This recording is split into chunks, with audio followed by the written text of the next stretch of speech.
Good evening and welcome to today's Tropics for May 19th, 2020. Please note, I'm not a meteorologist and this video is just a collection of my thoughts and opinions about the storm I'm talking about. And for any decision making, please contact your local officials. Today I'm looking at Cyclone Amphan right now. And while the convection right now looks impressive because it is negative 80 degrees in or in a very large area, you can see that the eye has pretty much disappeared.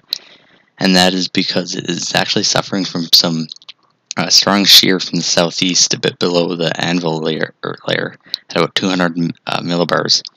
And so the eye wall replacement cycle hasn't really had time to finish, and as a result, Amphan has weakened quite a bit from its Category 5 peak, and is now down at 100 knots. And it's really hard to see a lot of details on the infrared imagery right now because the convection is so cold, and it just basically blanks out to the minimum. But the minimum on the water vapor imagery is at negative 90 degrees, which means that it's a lot easier to see what's going on. And you can see that while there is some oppressive convection, it is relatively shapeless. And this is a central cold cover pattern, so basically that means the system's being disrupted by shear right now and is firing a lot of convection in a moist environment, but is not really organizing, rather staying steady or even getting weaker. And you can see where that shear is coming from. There's an anticyclone about 200 millibars right around here-ish, right around here-ish, and basically what that is doing is causing some southeasterly shear into Amphan right now, as you can see right here, with this convection shearing into the storm.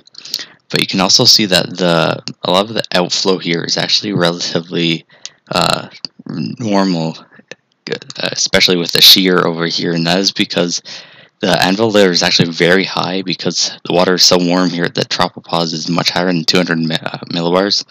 So you're getting the shear only extending so high here, and you're seeing the outflow come out pretty normally here again. And this is actually under Amphan shear.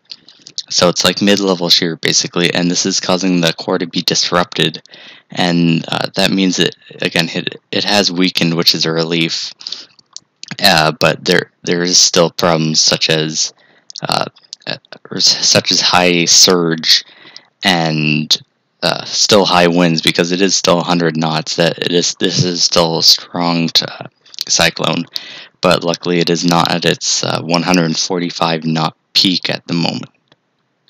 However, Amphan might not get too much weaker because the shear is starting to decrease and the eye wall is starting to rebuild after pretty much being eroded almost completely on the southeast side, with where the shear vector is acting the most on it. But you can see again that it has rebuilt a little bit, and not quite, is still quite weak in this portion rather than say the southern or northern portions, which are much stronger. But it is possible there might be some slight re-strengthening as Amphan moves towards the coast, but luckily it won't be significant strengthening, and really it's not going to become as strong as it was, fortunately. Looking back to the water vapor, you can see another pretty obvious feature that is coming. This is a trough that is approaching, and you can see it well with the outflow coming rapidly out of the southwest. So this will slightly turn Amphan turn to the northeast. So it will head towards Kolkata in the general direction, and as it moves that way, the shear vector will also start to turn a bit more southerly. So some of the storm movement, it might cancel out the shear, which means that there might be less shear actually acting on the storm. So it might be able to intensify a little bit, or at least reorganize the core a little bit. But again, it's not going to intensify significantly. And but still, there's going to be very strong winds as it does start making landfall, and surge will still be a very significant issue because the storm is getting larger, as it did during its eye wall replacement cycle, and also from its time being more intense, it is carrying a lot of water that and is still continuing to carry that water, which means there will be a lot of surge as it heads to the coast.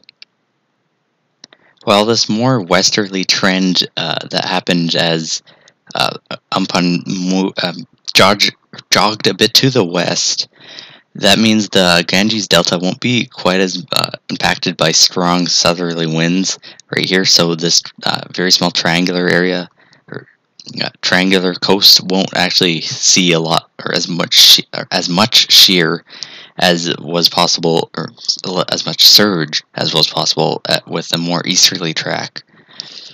But however, it is now with this westerly trend, it's moving more towards Kolkata, which is a large urban area, so that area might see a lot of wind.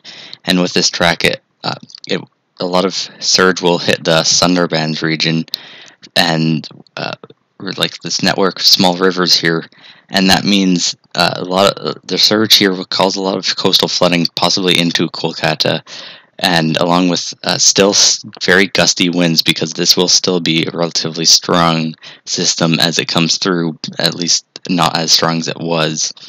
So gusty winds, a lot of flooding rain on top of surge will cause a lot of very bad effects.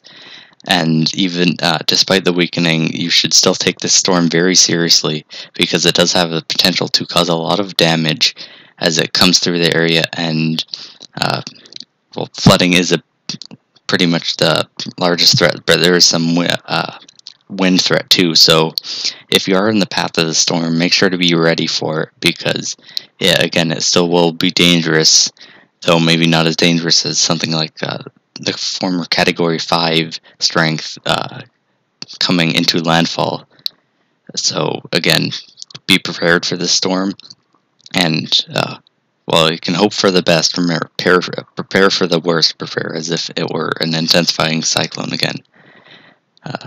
Otherwise, there is not too much going on in the tropics. Arthur has dissipated pretty much and become an extratropical storm, and 98S isn't doing too much right now. So if you have any questions or comments about my video, please let me know, and thank you for watching.